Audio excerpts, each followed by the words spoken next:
अस्सलाम वालेकुम। What is the most harmful thing to do while pregnant? यानी वो कौन सी चीज़ें हैं जो ख़तरनाक होती है प्रेगनेंसी के दौरान? यानी वो हैबिट्स या वो काम या वो खुराक वो कौन कौन से हैं जो प्रेगनेंसी के दौरान वो ख़तरनाक होती है या नुकसानदेह होती है? Most pregnant people can continue there everyday activities and only make minor lifestyle changes. यानी ज़्यादातर फीमेल क्या करते हैं जब वो प्रेग्नेंट हो जाती है तो वो बहुत माइनर चेंजेस जो है वो अपने लाइफ स्टाइल में लाते हैं। हालांकि जब एक फीमेल प्रेग्नेंट हो जाती है तो बहुत सारे चेंजेस जो है उसको अपनाना पड़ते हैं। फॉर एग्जांपल अगर वो खुराक करती है तो खुराक में उसको चेंजेस लानी होती है, जो वो नींद लेता है उसमें चेंजेस लानी पड़ती है, या उसकी जो हैबिट्स है लाइफ स्टाइल है ये सारी चीज़ें चेंज करनी पड़ती है। A person typically needs to avoid alcohol, smoking and certain foods and activities that may potentially harm the developing foetus. यानी जब एक फीमेल प्रेग्नेंट हो जाती है तो उसको अल्कोहल अगर वो लेती है तो छोड़नी चाहिए, स्मोकिंग, इसी तरह एक्टिविटीज़, इन सब चीज़ों को चेंज करना पड़ती है और कुछ चीज़ों को छोड़ना ज़रूरी होता है। How can I make my baby healthy and intelligent? किस तरह एक माँ अपने बेबी को हेल्थी डिलीवर करेगा या वो किस तरह इंटेलिजेंट होगा, यानी इसके लिए क्या कौन कौन सी चीज़ों की ज़रूरत है।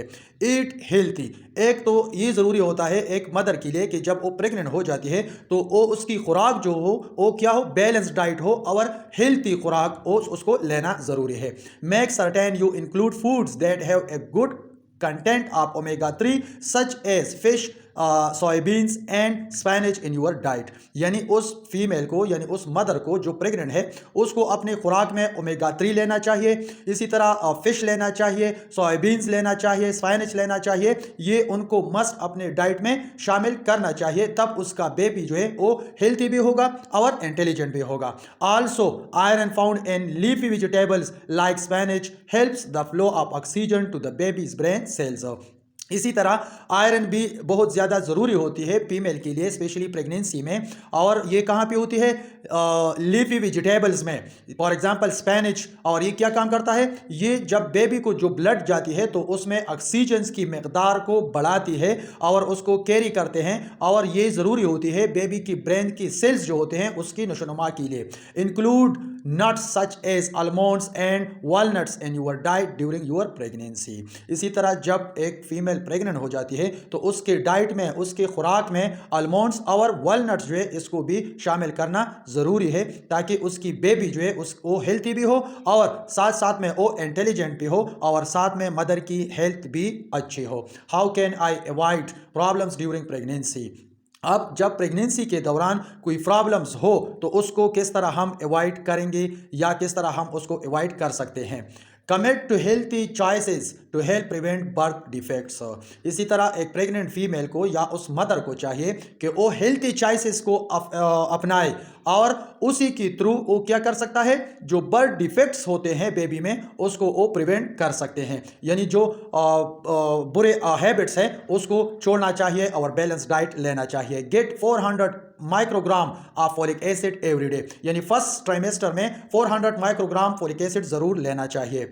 अवॉइड हार्मफुल सब्सटेंसेस, इसी तरह उन चीज़ों को अवॉइड करना चाहिए जो क्या करते हैं, जो बेबी के लिए या उस मदर के लिए हार्मफुल होते हैं, नुकसानदेह होते हैं। Avoid alcohol at any time during pregnancy, इसी तरह प्रेगनेंसी की थ्रू आउट यानी किसी भी ट्राइमेस्टर में अल्कोहल को अवॉइड करना चाहिए, अल्कोहल को बिल्कुल छोड़ना चाहिए, उसको इस्तेमाल नहीं करना चाहिए। चूज़ ए हेल्थी लाइफस्टाइल, इसी तरह उन लाइफस्टाइल्स को चूज़ करें जो क्या हो, हेल्थी हो, और जिन लाइफस्टाइल्स के नुकसान हो उसको छोड़ना चाहिए, उन लाइफस्टाइल्स को अवॉइड करना चाहिए during pregnancy.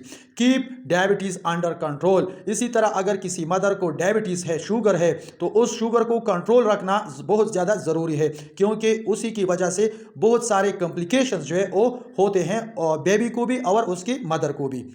Talk with your health care provider, इसी तरह अपने हेल्थ केयर प्रोवाइडर के साथ अपने रूटीन विजिट ज़रूर करना चाहिए, और अगर कोई भी कॉम्प्लिकेशंस हो या कोई भी तकलीफ हो तो अपने डॉक्टर के साथ उसको डिस्कस करना चाहिए। What to avoid during pregnancy, अब प्रेगनेंसी के दौरान कौन कौन सी चीज़ों को अवॉइड करना चाहिए, कौन कौन सी चीज़ों को छोड़ना चाहिए या उसका ज़्यादा ख्याल रखना चाहिए। If you do consume meat make sure it is cooked and prepared properly, यानी प्रेगनेंसी के दौरान अगर एक मदर मीट लेता है, गोश्त लेता है, तो ये ज़रूरी है कि वो गोश्त क्या हो, वो सही तरीके से पका हुआ हो, यानी ऐसा ना हो कि गोश्त सही तरीके से पका हुआ ना हो तो उसके मुख्तलिफ नुकसानात फिर हो सकते हैं।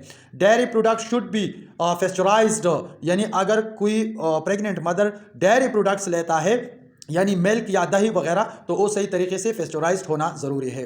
There is a chance of getting salmonella illness from meat products and soft cheeses, यानी यहाँ पे ये ख़तरा होता है कि इसी डेयरी प्रोडक्ट्स अगर इसको सही तरीके से फेस्चराइज ना करे तो वहाँ पे साल्मोनेला इन्फेक्शंस की ख़तरा होती है, या वो गोश्त जो सही तरीके से ना पका हुआ हो तो उसकी वजह से भी क्या हो सकता है, साल्मोनेला इन्फेक्शन हो सकता है, या सॉफ्ट चीज़ हो तो उसकी वजह से भी ये साल्मोनेला इन्फेक्शन हो सकता है। Several prenatal safety measures include, अब मुख्तलिफ फ्री नेटल सेफ्टी मेजर्स है वो हम पढ़ेंगे कि वो प्री नेटल सेफ्टी मेजर जो है वो कौन कौन से है और उसको हम किस तरह अपनाएंगे ड्यूरिंग प्रेगनेंसी ताकि अपनी बेबी और मदर दोनों की सेहत को बचा सके। अवॉइड स्मोकिंग एंड स्मोक, यानी स्मोकिंग को अवॉइड करना चाहिए। Stop alcohol before pregnancy, pre conceptual, यानी ड्यूरिंग प्रेगनेंसी के दौरान क्या करना चाहिए, अल्कोहल को छोड़ना चाहिए, उसको स्टॉप करना चाहिए।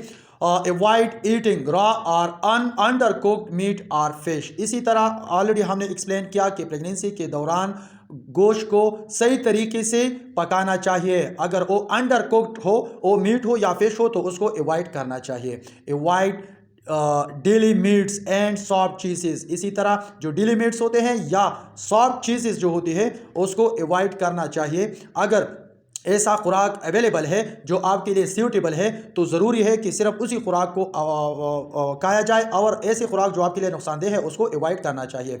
Limit the daily coffee intake of 2 cups, इसी तरह जो डेली कॉफ़ी लेते हैं उसको लिमिट करें 2 कप तक। Avoid standing and moving for extended periods of time, यानी ज़्यादा टाइम के लिए खड़ा होना इसको भी अवॉइड करें और जो मूवमेंट होती है उसको भी लिमिटेड